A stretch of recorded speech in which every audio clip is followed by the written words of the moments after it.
Rádio Rio de Janeiro, a emissora da Fraternidade, passa a apresentar Luz na Penumbra, programa que leva ao seu coração a mensagem da doutrina espírita.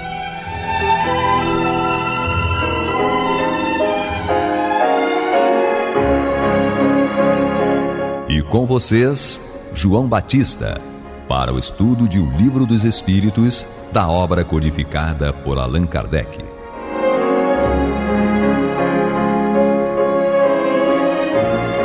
A paz do céu nos guarde, nos abençoe. Louvado seja nosso Senhor Jesus Cristo, e que possamos fazer do tempo esta dádiva que a todos nós é dada de maneira igual, um recurso a mais para que a nossa caminhada seja cada dia mais firme e consistente na conquista dos valores espirituais que nos levarão à verdadeira felicidade. Hoje temos em nossa companhia e estou sendo redundante, pleonástico, né? Temos Adalberto Ferreira. É isso. Pobre de quem acredita na glória e no dinheiro para ser feliz. Que a paz seja com todos nós. E temos Guilhermina. Que bom que a gente está junto de novo. Não estranhe que daqui para adiante, Adalberto, o dono do bigode, que não é o mais sexy, mas é o mais bonitão de todo mundo, e da careca assim. Ainda bem que João merece... é mentiroso. Hã? Depois de velho fica mentiroso. Ainda bem que não tem imagem, né? Ainda bem que não tem imagem. E tem 4 olhos igual a mim, imagine. Não, dá vontade de dar uma encerada nessa sua careca. Vai brilhar com a sua beleza. Não é? Então, ele vai abrir o nosso trabalho de hoje. É isso. Qualquer trabalho que nos é dada a oportunidade é responsabilidade duplicada, né? Então, em O Livro dos Espíritos, o professor Rivaio, na questão 149, pergunta aos benfeitores da humanidade: em que se torna a alma no instante da morte? Que instante é esse? Se nós começamos a morrer desde que nascemos, né? Mas de qualquer maneira, em que se torna a alma no instante da morte? Os benfeitores respondem com simplicidade: volta a ser espírito, isto é, retorna ao mundo dos espíritos que havia deixado momentaneamente.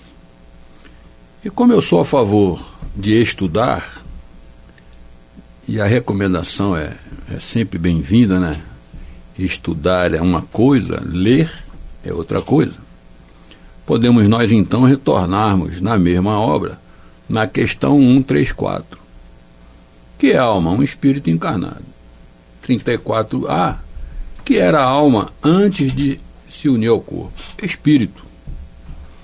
Então, mas no instante da morte física, dependendo da situação da alma ou do espírito, pode acontecer muitas coisas, né? No decorrer dessas perguntas que nós vamos conversar sobre elas agora nesse programa, podemos buscar nas obras, por exemplo, Depois da Morte, do professor Leon Denis.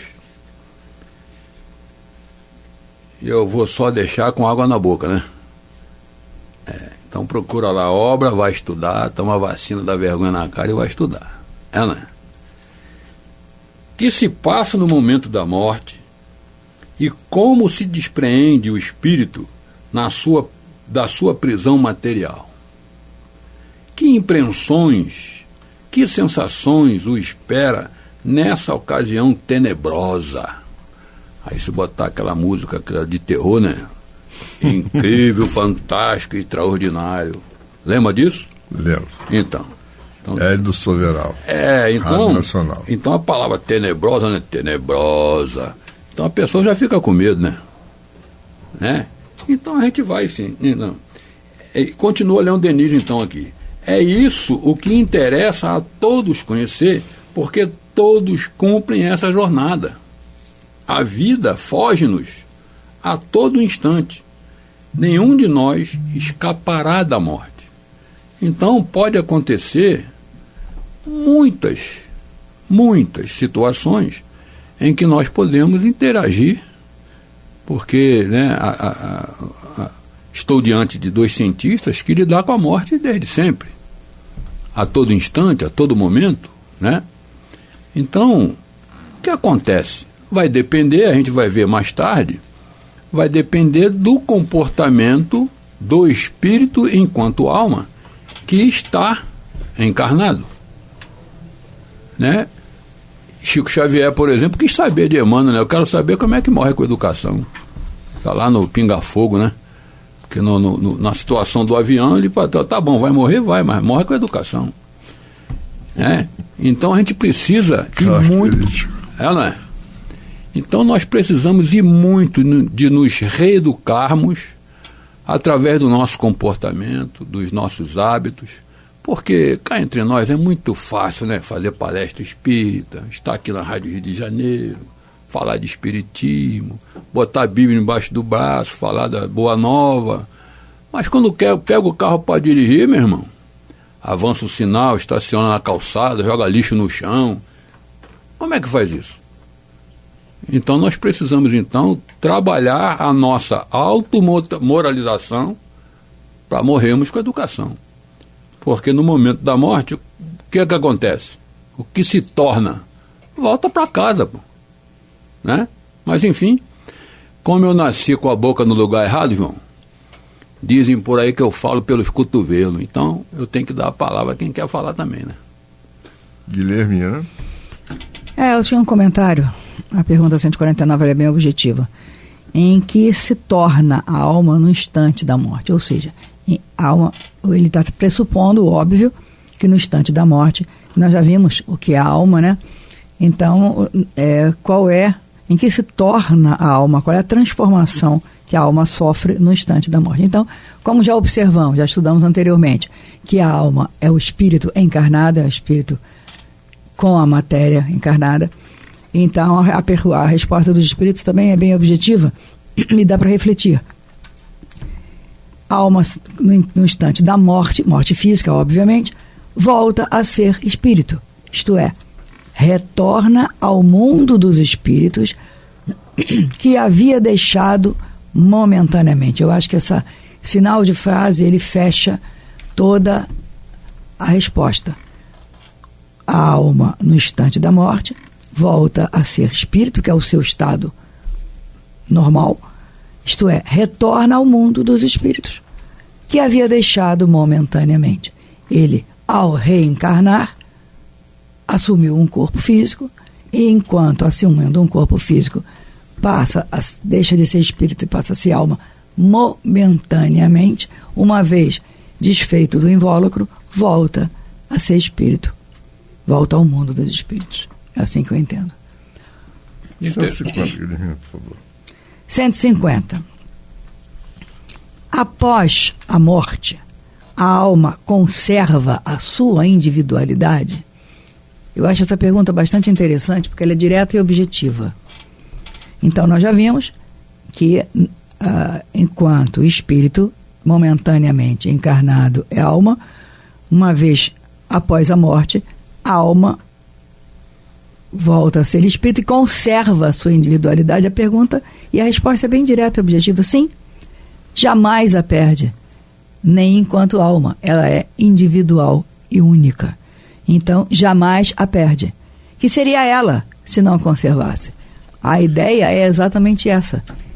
Temporariamente, enquanto alma, enquanto tem o corpo como instrumento, como ferramenta, a individualidade dela trabalha dentro de uma determinada forma, uma vez que perde o instrumento e a ferramenta, volta a ser espírito, mas, obviamente, mantendo integralmente a sua individualidade, que é o que lhe dá a identidade correta. E é interessante observar a nota do tradutor no pé da página. Isso, eu vou ter aqui, é pequenininho, deixa eu ler aqui de perto. Acrescentamos às expressões, aspas, sua individualidade e vida eterna, ambas entre aspas, ao subtítulo acima, por terem sido contemplados por Allan Kardec no cabeçalho deste capítulo e no sumário dessa obra. É interessante que realmente é bem interessante ter sua individualidade e vida eterna.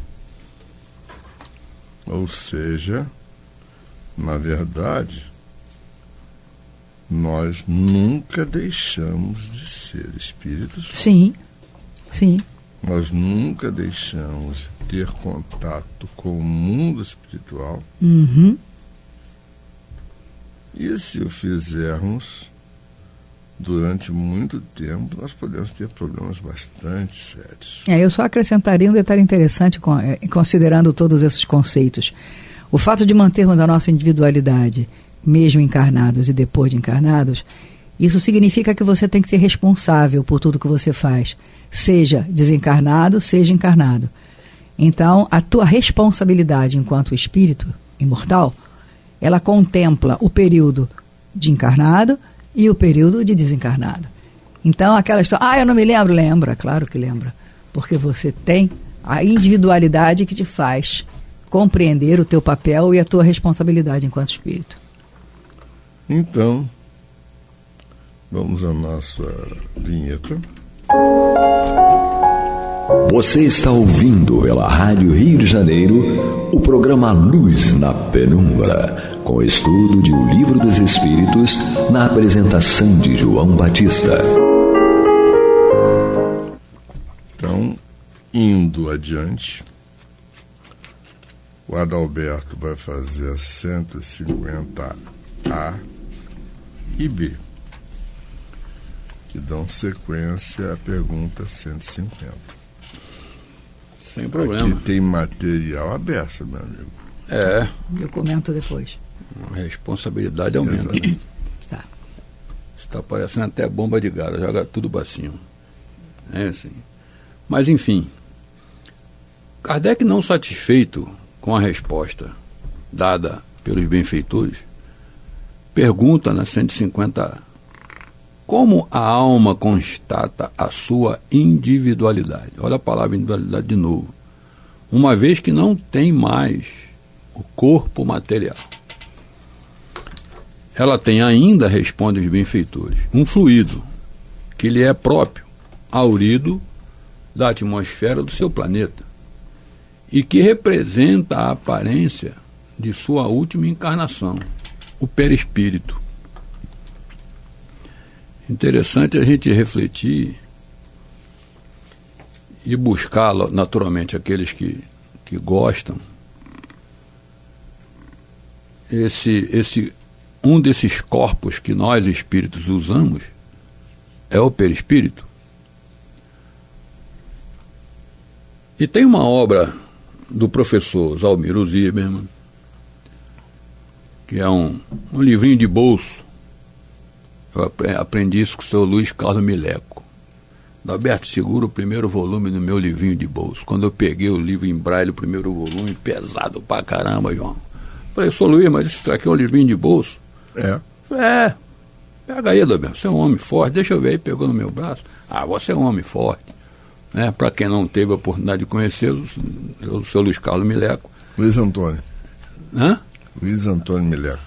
Mas eu chamava de Luiz Carlos, ele entendia da minha ignorância e nem reclamava não. Então, ele me ensinou nesse comentário dele a estudar, buscar o livrinho de bolso.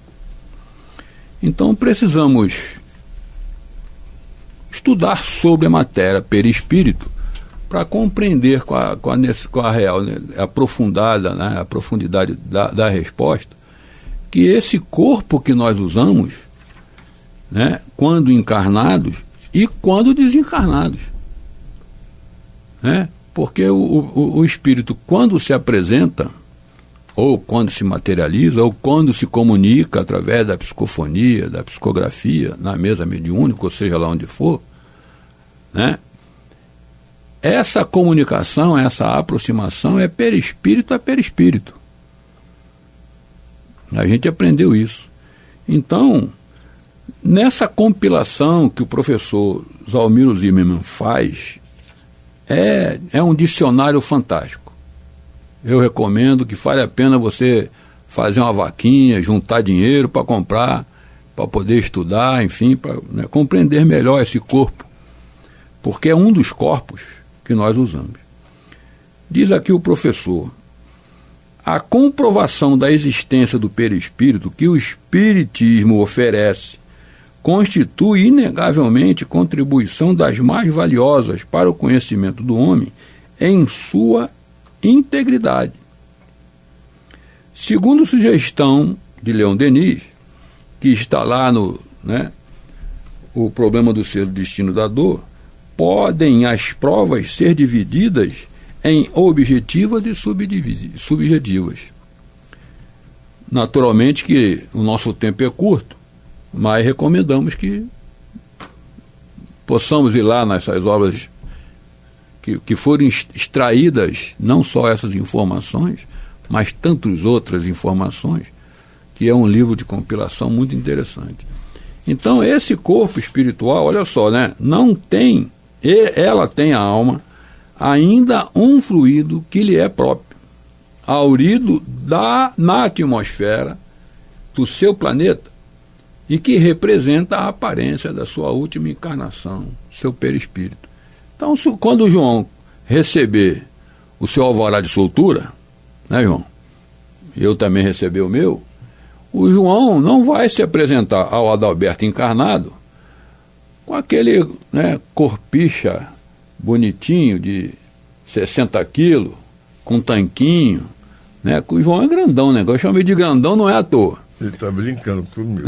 Não é à toa. A Guilhermina que conheceu ele lá nos anos não sei o quê, o tempo que a Guilhermina, né, via ele, não, João, você é um pitel, um pitelzinho. Aí se apaixonou por ele. Uma observação, eu me apaixonei pela cabeça dele. Tá vendo? Olha só.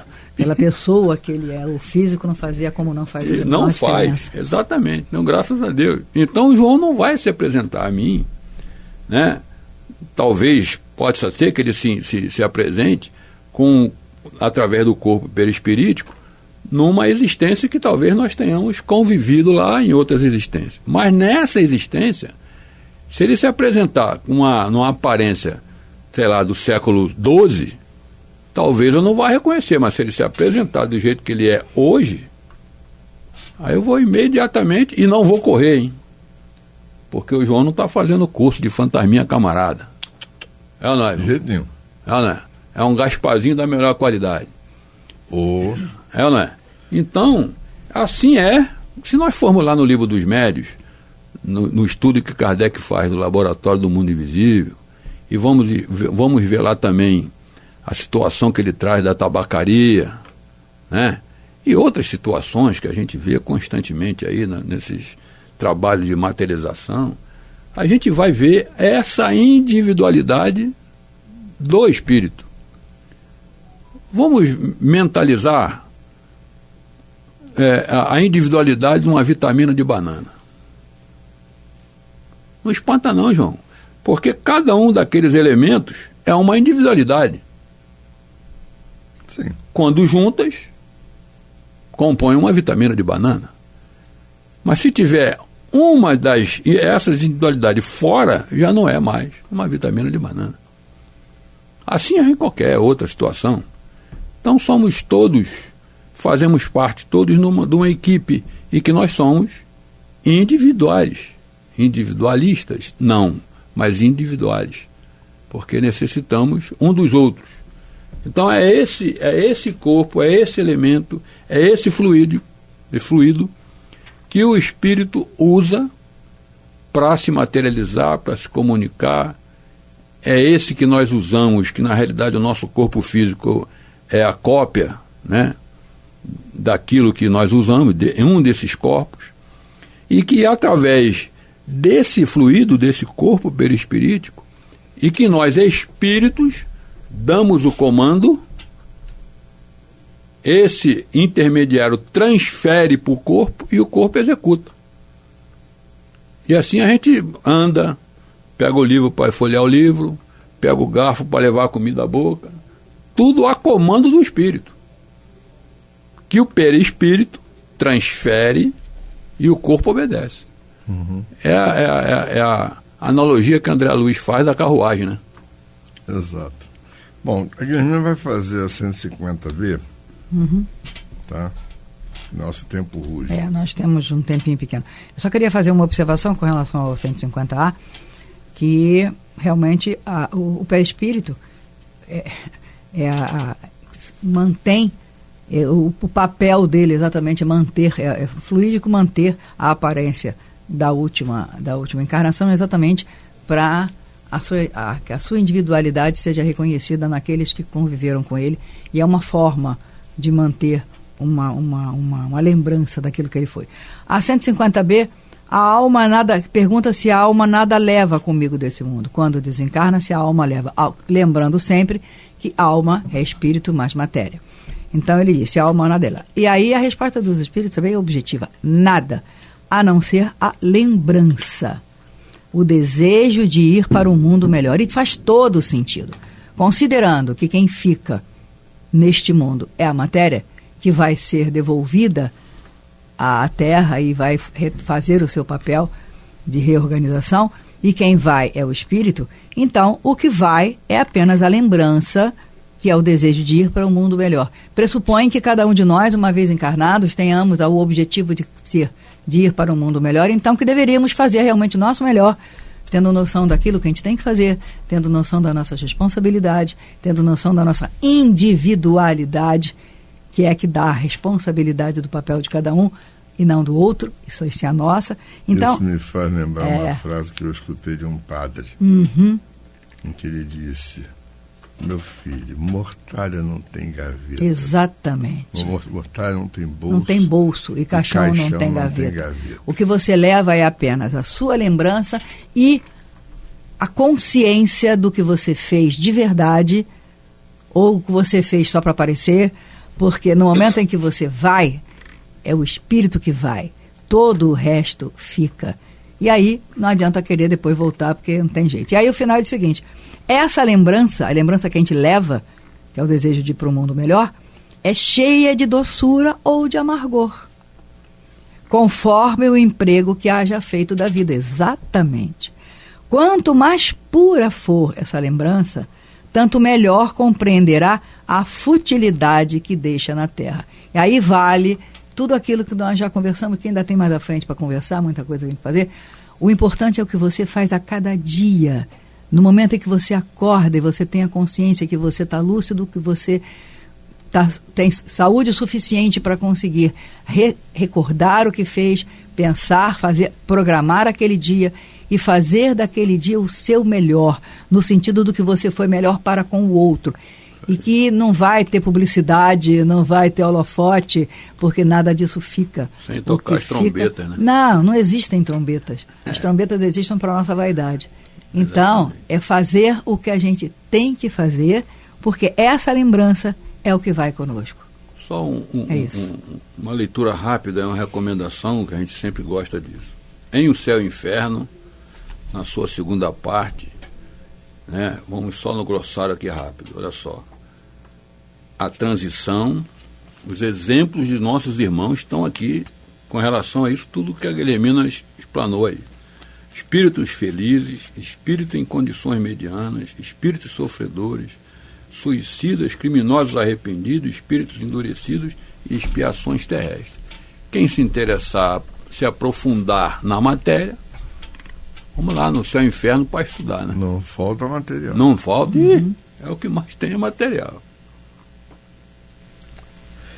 É isso aí, vamos refletir bem a respeito disso. Que o Papai do Céu nos guarde, nos abençoe. Que louvado seja nosso Senhor Jesus Cristo, que possamos fazer do tempo esta dádiva que a todos nós é dada de maneira igual, um recurso a mais, para que possamos fazer aquela reflexão a respeito do que estamos utilizando, que é o tempo. Você está ouvindo o programa Luz na Penumbra.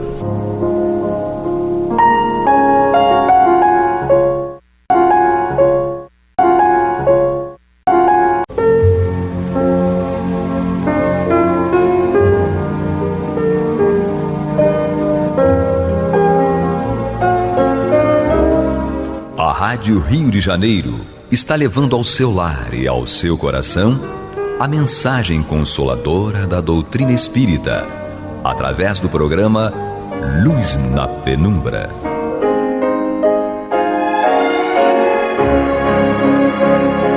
E com vocês, Antônio de Pádua Barbosa, para comentar o Evangelho segundo o Espiritismo, da obra codificada por Allan Kardec.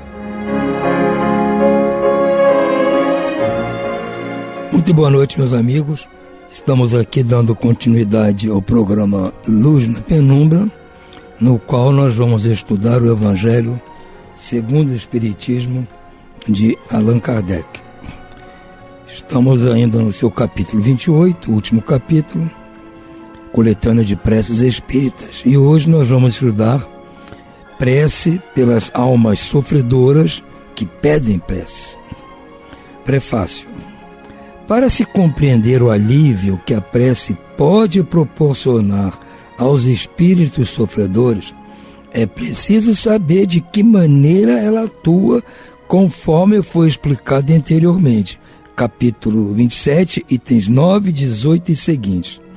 Aquele que se acha compenetrado dessa verdade, ora com mais fervor, pela certeza que tem de não orar em vão. Então, neste capítulo ao qual ele nos remete, o capítulo 27, nesses itens que estão aqui, é a explicação de como atua a prece, como ela funciona. Então é interessante que vocês deem uma olhada lá para ver em que Kardec está se baseando para justificar que nós podemos fazer preces para as pessoas sofredoras que estão pedindo prece, estão necessitados de prece. A primeira prece é assim: Deus clemente e misericordioso, que a tua bondade se estenda sobre todos os espíritos que se recomendam às nossas preces, e particularmente sobre a alma de fulano. Espíritos bons, que tendes por única ocupação fazer o bem, intercedei comigo pelo alívio deles. Fazei que lhes brilhe diante dos olhos um raio de esperança e que a luz divina os esclareça acerca das imperfeições que os distanciam da morada dos bem-aventurados. Abri-lhes o coração ao arrependimento e ao desejo de se depurarem, a fim de lhes apressar o adiantamento. Fazei-lhe compreender que, por seus esforços, eles podem encurtar a duração de suas provas. Que Deus, em sua bondade, lhes dê força de perseverarem nas boas resoluções. Possam essas palavras benevolentes suavizar-lhes as penas, mostrando-lhes que há na terra seres que se compadecem deles e lhes desejam toda a felicidade. A prece é autoexplicativa, não há o que a gente mais falar para acrescentar, porque ela já diz tudo. A outra diz o seguinte: nós te pedimos, Senhor, que espalhes as graças do teu amor e da tua misericórdia por todos os que sofrem, quer no espaço, como espíritos errantes, quer entre nós, como encarnados. Tem piedade das nossas fraquezas. Tu nos fizeste falíveis, mas nos deste a força para resistir ao mal e vencê-lo. Que a tua misericórdia se estenda sobre todos os que não foram capazes de resistir aos maus pendores e que ainda se deixam arrastar por maus caminhos. Que os espíritos bons os cerquem.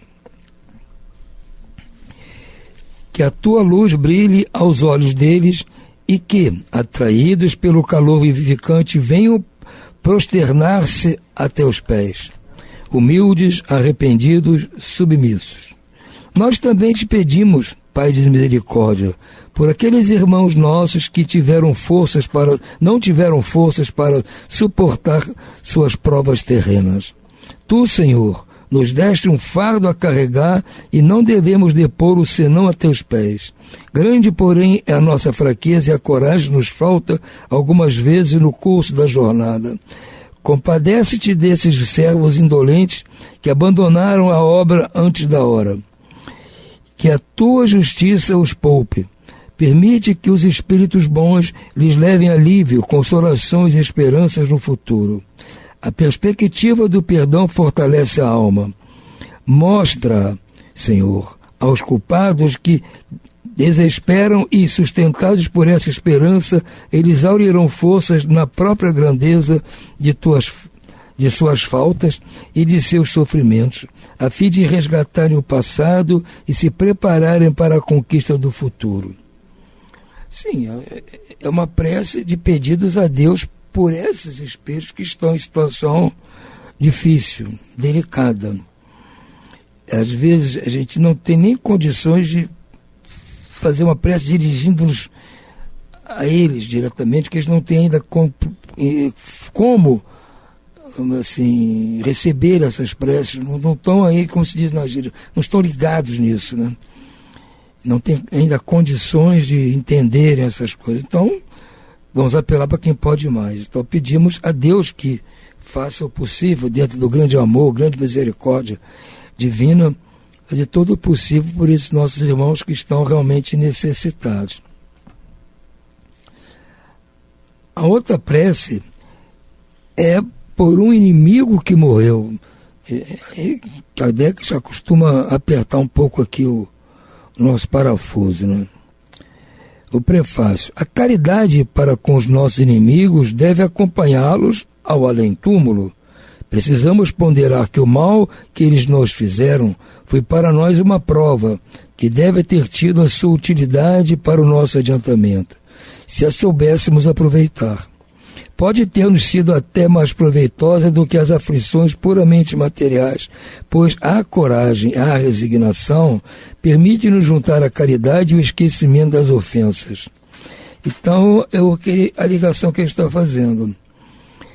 Primeiro, admitindo que o que o inimigo eventualmente fez a nós, na realidade, foi uma prova pela qual passamos, uma prova pela qual tínhamos que passar.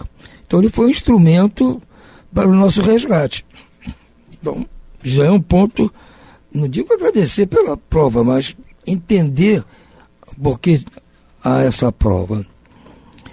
Além disso, diz aqui, essa prova pode ter sido mais proveitosa para nós, essa prova de ter que aceitar essa ofensa, esse agravo por parte desses inimigos, porque permite, é mais proveitosa do que as aflições puramente materiais, aquelas coisas do dia a dia, falta isso, falta aquilo, não tem isso, não tem aquilo.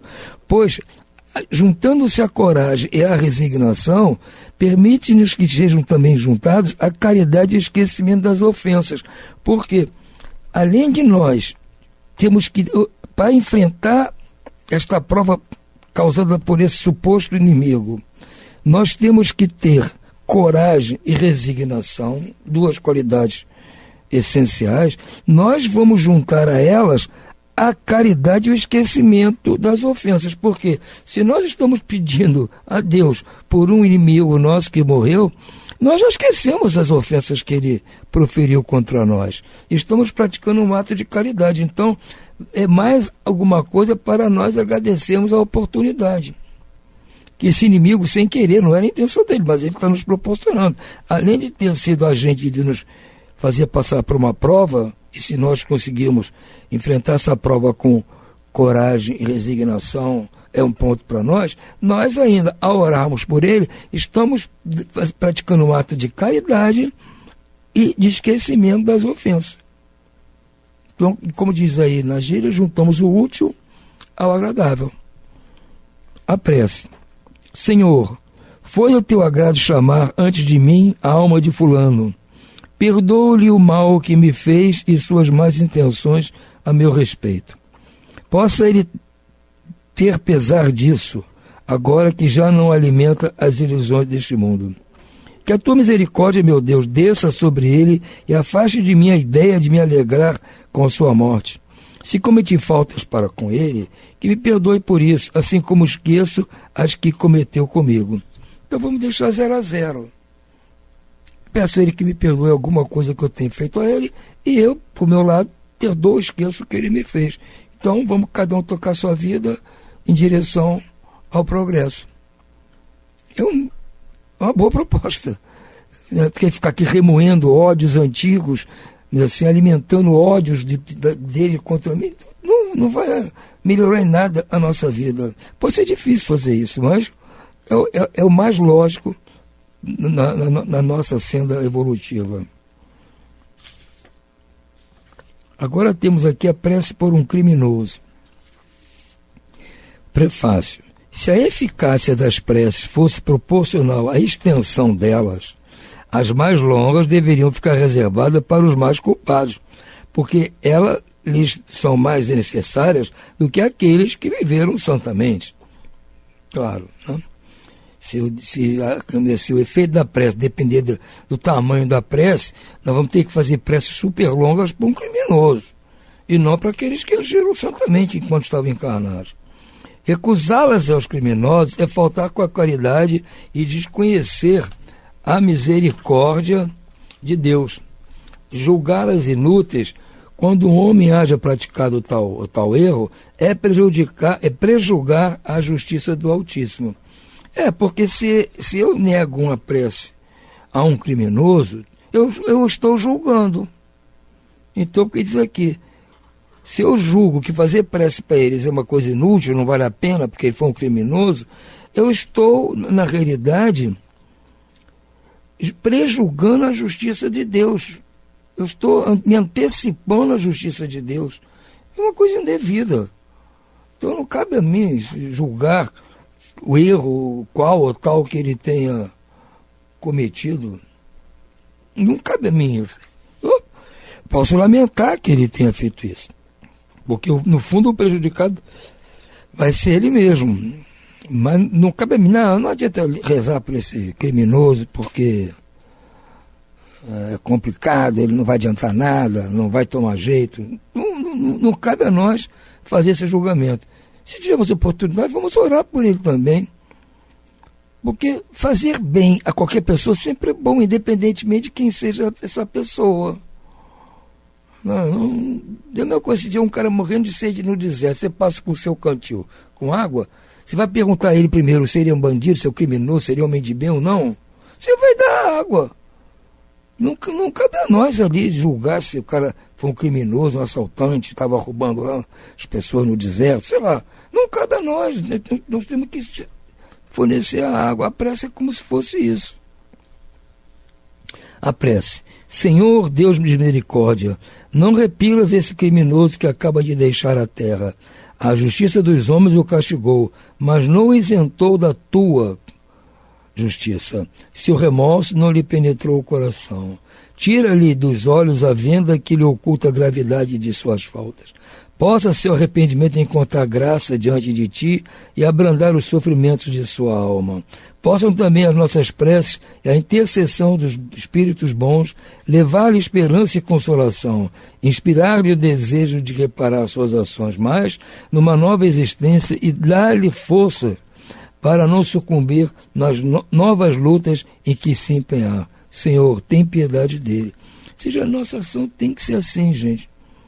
Por pior que seja o criminoso, por pior que seja o inimigo, por mais mal que ele tenha nos feito, não cabe. Eu sei que às vezes nós estamos sofrendo com aquilo, mas até a maneira de diminuir o nosso sofrimento é agir desta forma, é para o nosso próprio bem.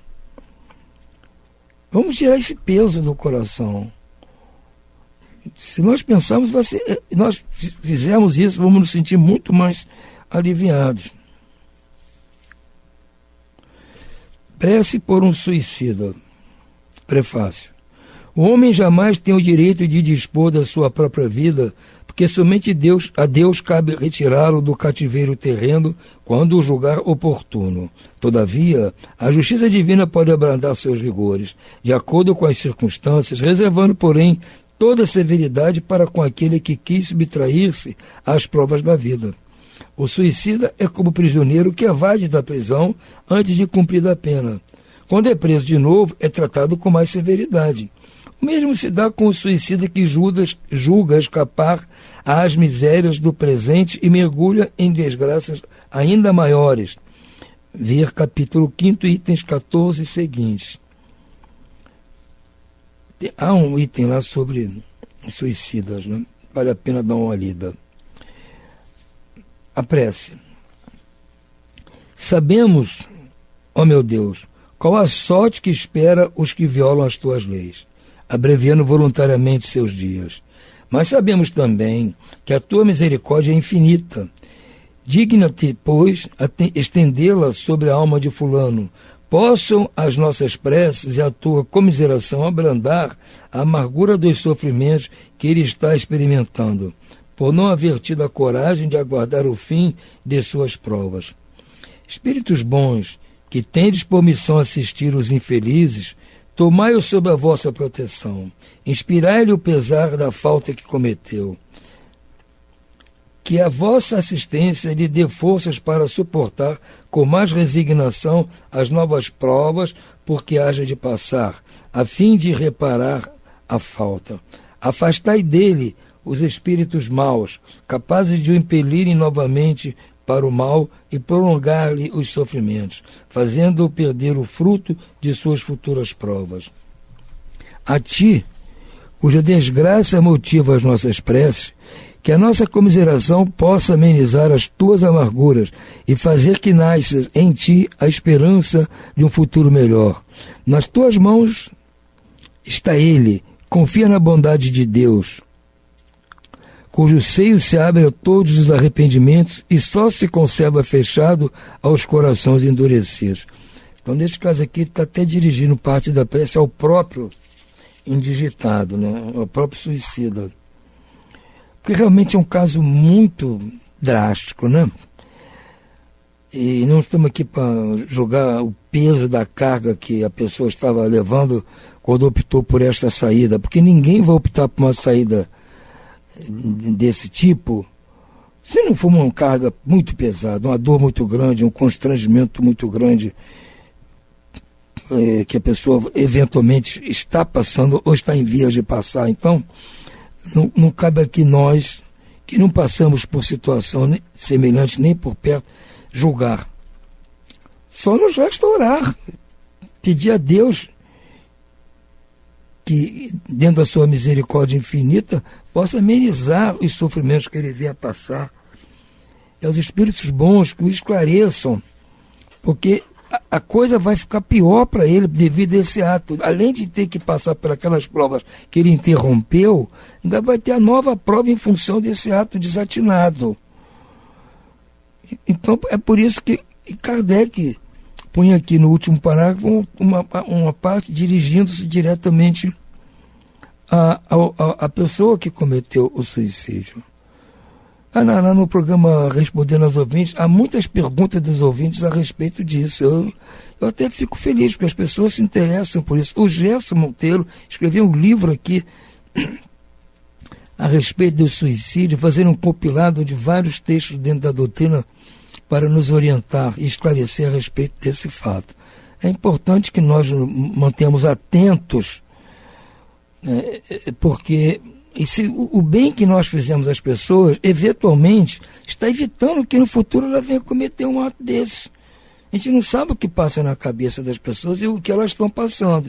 Então, se elas estão passando por alguma dificuldade muito grande e nós chegamos com ajuda, até ajuda relativa a outras situações, vai, às vezes, aliviar um pouco aquilo e a pessoa vai desviar o pensamento disso. Não é que tem que chegar lá e fazer pregação contra o suicídio, que vai acontecer isso ou aquilo. Porque até a gente nem sabe que a pessoa está pensando nisso.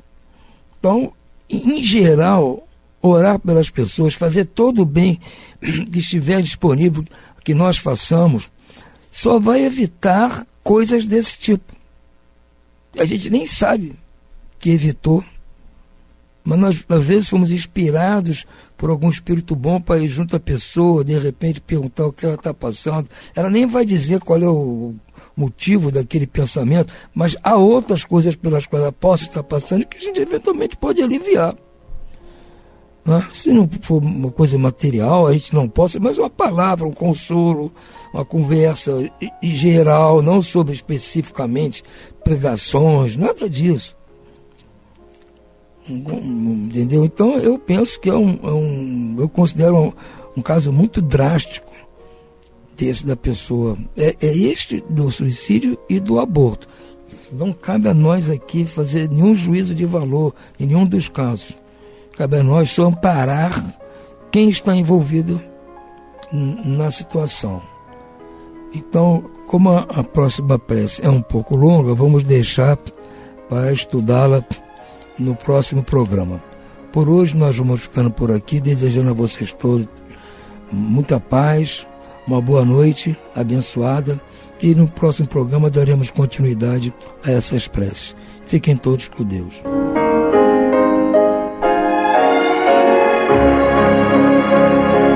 E vamos ouvir agora a prece de encerramento de nosso programa, na voz de Geraldo de Aquino. Jesus, dá-nos coragem para a luta, piedade para os insultos e misericórdia para as injustiças e ingratidões. Limpa nossa alma de inveja e ambições mesquinhas, de ódio e de vingança o nosso caminho. E que dentro em pouco, ao recolher-nos de novo ao calor do nosso leito, para que o sono nos dê a paz e o esquecimento das tristezas humanas, possamos sentir, Senhor, no mais íntimo de nosso ser, a doçura indefinível do Teu amor e a grandeza incomparável da Tua divina presença. Que assim seja.